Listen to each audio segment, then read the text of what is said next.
This is the IELTS listening test. You will hear a number of different recordings, and you will have to answer questions on what you hear. There will be time for you to read the instructions and questions, and you will have a chance to check your work. All the recordings will be played once only. The test is in 4 parts. At the end of the test, you will be given 10 minutes to transfer your answers to the answer sheet. Now turn to part 1. You are going to hear a talk about making the most of graduate school. First, you have some time to look at questions 1 to 6.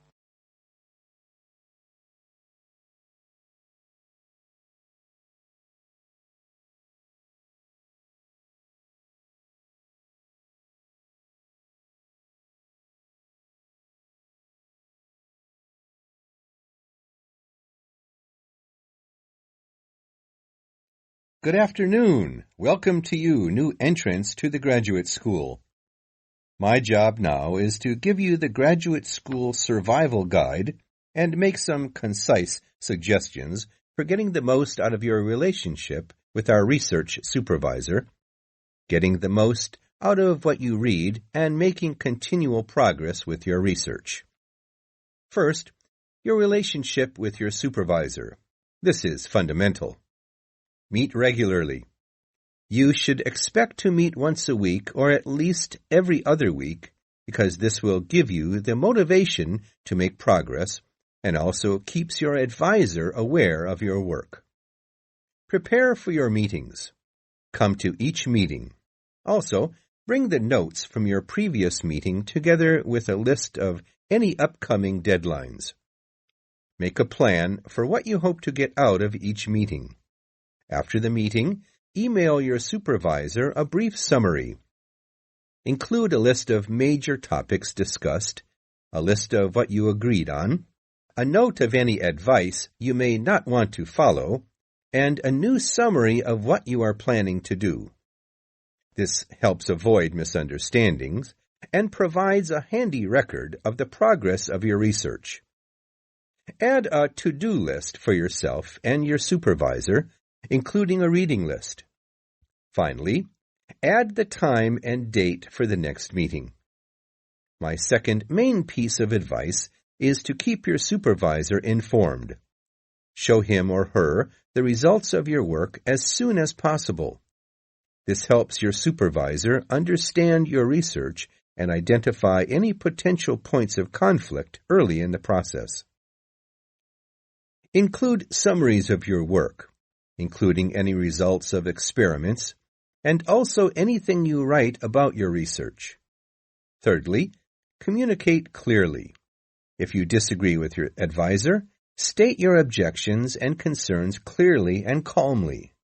If you feel that something about your relationship is not working, discuss it with him or her. Whenever possible, suggest steps that they could take to address your concerns. Under this heading, it is extremely important to take the initiative. You do not need to clear everything you do in your research with your advisor. He or she is busy too. You must be responsible for your own ideas and the progress of your work. Before you hear the rest of the conversation, you have some time to look at questions 7 to 10.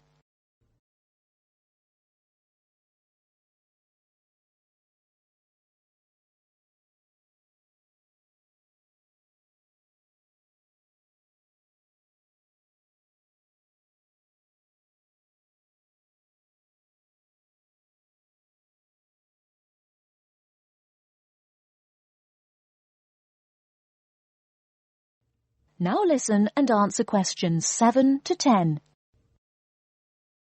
The second section of my talk is about getting the most out of what you read. The first principle here is to be organized. Keep an electronic bibliography with notes and pointers to the paper files. Keep and file all the papers you have read. Point 2, be efficient. Only read what you need to. Start by reading only the conclusion, scanning figures and tables, and looking at their references. Read the other sections only if the paper seems relevant or you think it might help you get a different perspective. Skip the sections you think you already understand. These are often the background and motivation sections. It's of critical importance to take good notes on every paper you find worth reading. Note especially what problem the author is trying to solve, what approach they take to the problem, and how their approach differs from other approaches. Next, summarize what you have read on each topic. After you have read several papers on the same topic, note the key problems, the various formulations of the problem under consideration, the relationship between the various approaches and the alternative approaches you come across. Let me add one point you might not have already thought of. Read PhD theses. Even though they are long, they can be very helpful for quickly learning about what has been done in your field of interest. Focus particularly on the background sections and method sections. Don't forget to read your advisor's thesis. This will give you an idea of what he or she expects from you. The third section of my talk is about making continual progress with your research.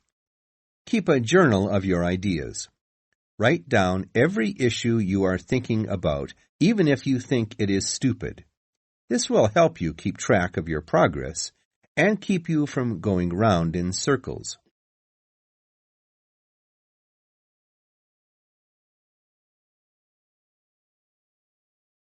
That is the end of part 1.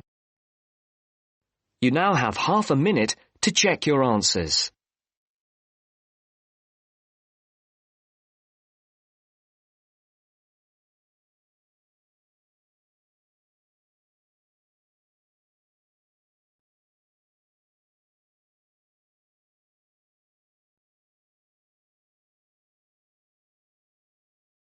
Now turns to part 2.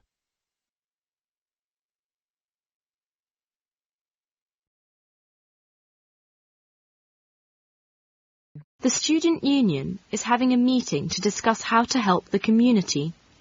As you listen, complete the summary by writing no more than 2 words on each line. First, you will have some time to look at questions 11 to 14.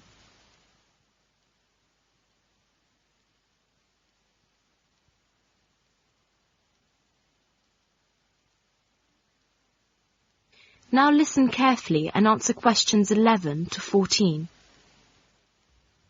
May I have your attention, please? We're going to start the meeting now. I'm very pleased to see so many people here. You obviously all know that the purpose of this meeting is to discuss how to help the community. Next month, the National Union of Students are running a National Community Week. They've asked us to cooperate in any way we can. The idea is that all students should give up some of their time to help the community. Surely that's what we do in Rag Week. Does that mean we're going to do this sort of thing twice a year? No, not really. The scheme is nationwide. It has 2 aims: to show the public that students are responsible members of society, and to show students ways in which they can give really practical help to the community. The National Union of Students haven't made any suggestions. They want the students in each area to work out their own schemes. And really, that's the purpose of this meeting, to think up some ideas about the sort of help we can give. Let's discuss now. Any suggestions? It is Saturday morning. A group of students are going to help an old man in the community. Before the broadcast continues, look at questions 15 to 20.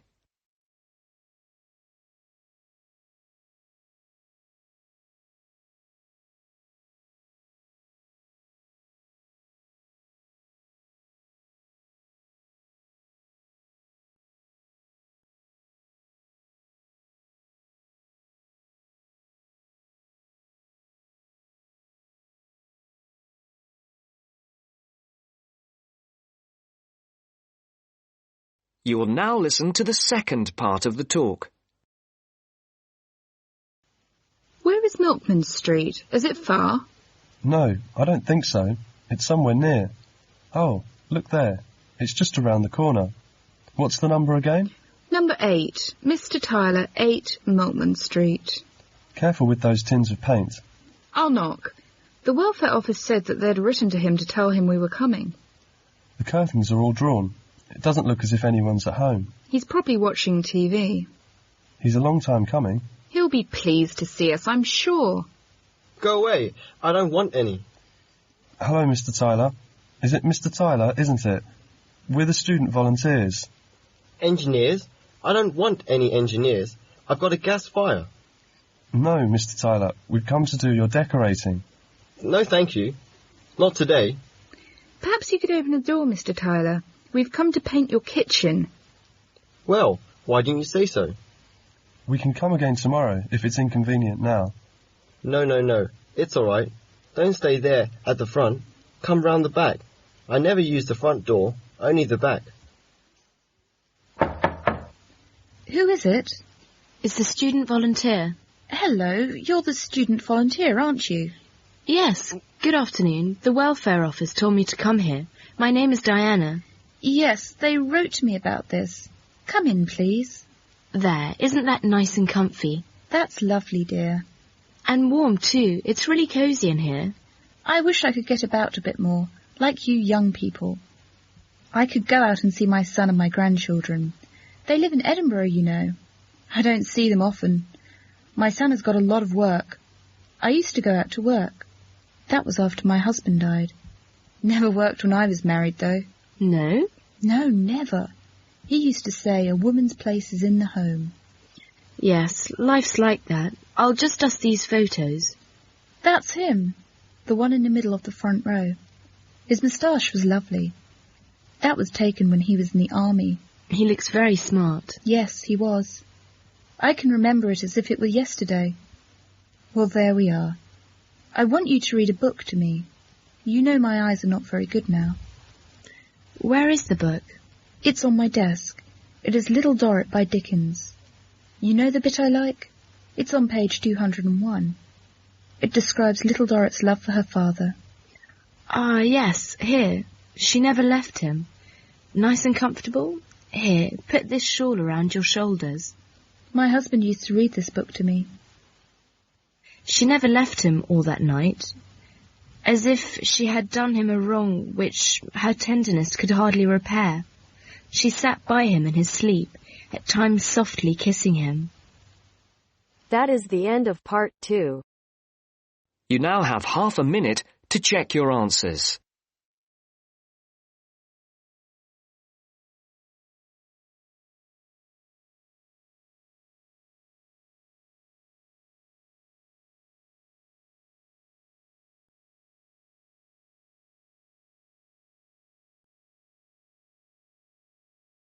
Now turns to part 3.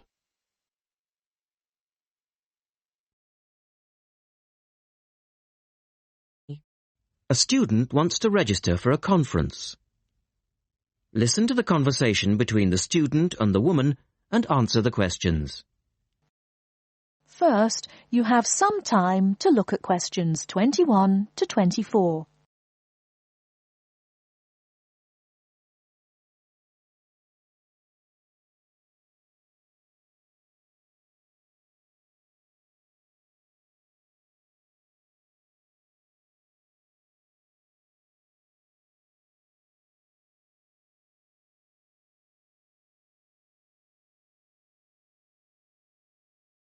Now, listen carefully and answer questions 21 to 24.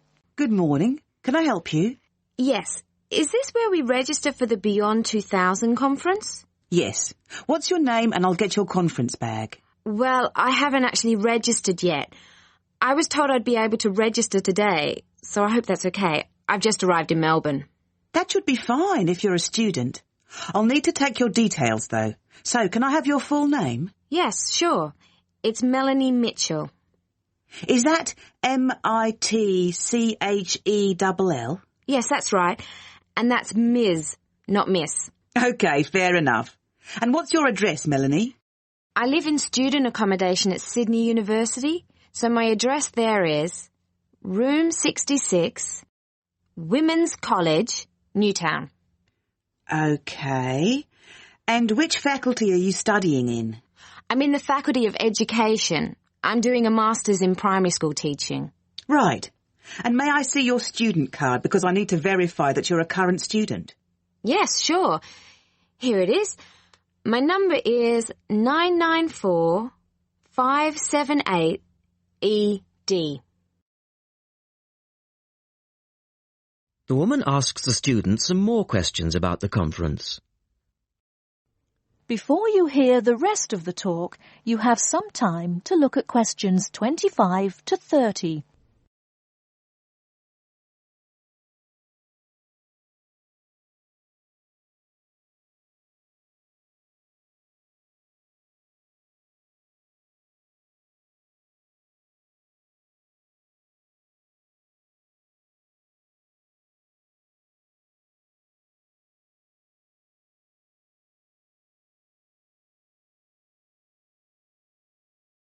Now listen and answer questions 25 to 30. OK. Now, do you want to attend all 3 days? The conference runs from Thursday to Saturday. Yes, I think so, if I can afford it. What does it cost? Well, you're eligible for a student discount, which makes it $15 for a day registration or $40 for the 3 days, though it is possible to register for half a day only. I'll register for all 3 days, please. Good. Now, will you be requiring accommodation while you're here in Melbourne? Yes, I suppose I will. What's available? Well, we have several levels of accommodation. You can share a room with another student for $25 a night. Or you can have your own room but share the bathroom. I believe it's just down the corridor. That's $45. Right. Or you can have a single room with your own bathroom. I don't mind sharing a room. On second thoughts, yes, I do. I'll have my own room, but I'll share the bathroom. Right. Now, the conference fee does not include meals, though you do get tea and coffee in the breaks. Shall I put you down for lunch? That's an extra $10 a day. And there's the conference dinner on Friday night, which is $25. Oh, and what about breakfast? Hang on a minute. It's all starting to sound rather expensive. I'll have the lunch, but not the dinner or breakfast, if that's okay. Perfectly okay. Now, a couple of other things. There are a number of special interest groups organised. They're known as SIGs, and you're asked to nominate your preference. They'll take place on the Friday afternoon and Saturday morning, but they're filling up quickly, which is why you need to nominate now. Right. What are the SIGs? Well, there are 6 altogether. Let's see. On Friday you have a choice between computers in education or teaching reading skills.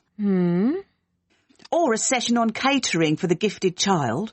Oh, they all sound interesting. But technology in the classroom is really my area of interest, rather than reading. So I'll go for that.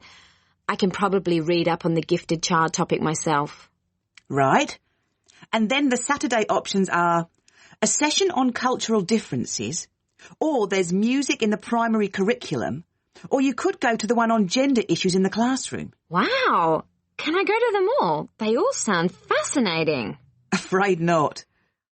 Well, I'm really interested in how boys and girls behave differently, even when they are very young, so I'd better opt for the 3rd session, even though the cultural differences SIG is probably really interesting too. Right. And the music option would be interesting. And how would you like to pay? We accept most credit cards or bank cheques, but not personal cheques, I'm afraid. Been caught out too often before. And cash, of course. We never say no to cash. I'll have to put it on my card because I don't have enough cash on me right now. That's fine. Enjoy your time here with us in Melbourne. That is the end of part 3. You now have half a minute to check your answers.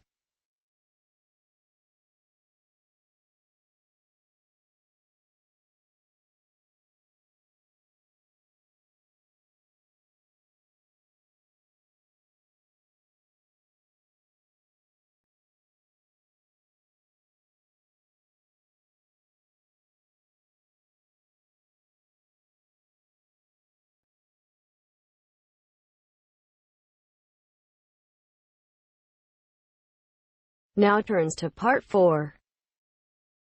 Now turns to part 4. Part 4. You'll hear a lecturer talking about the International English Language Teaching System, IELTS. First, you have some time to look at questions 31 to 40.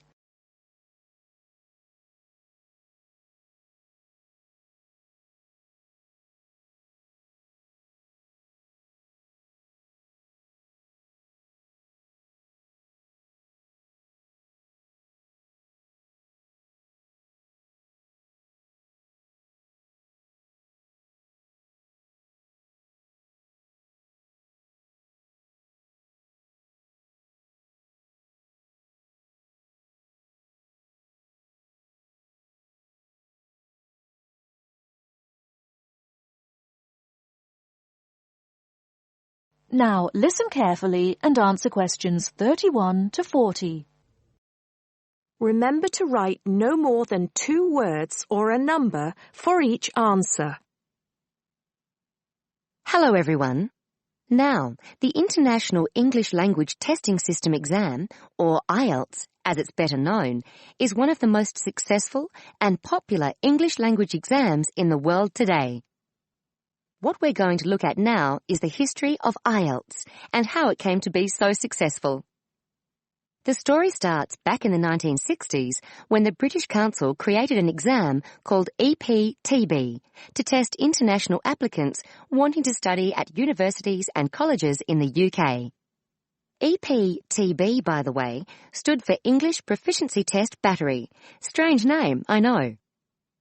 This exam mainly used multiple choice questions and by the end of the 1970s was considered a little old-fashioned.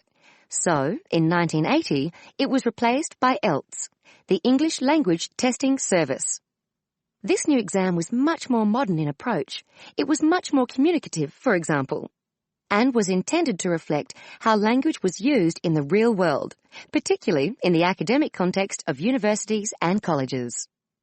However, during the 1980s, the number of candidates taking the test was quite low. For example, only 4,000 people took the test in 1981.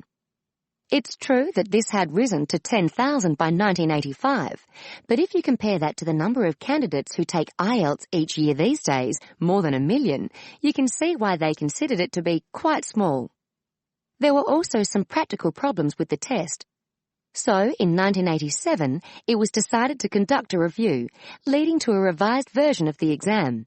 This was introduced in 1989 under its new name, IELTS. Over the next few years, the number of candidates increased rapidly. In 1995, there were over 43,000 candidates, and it was possible to take the test in any one of 210 test centres around the world. 1995 was also the year of the next revision to the exam, which simplified the reading module and also improved exam administration. Further minor changes followed.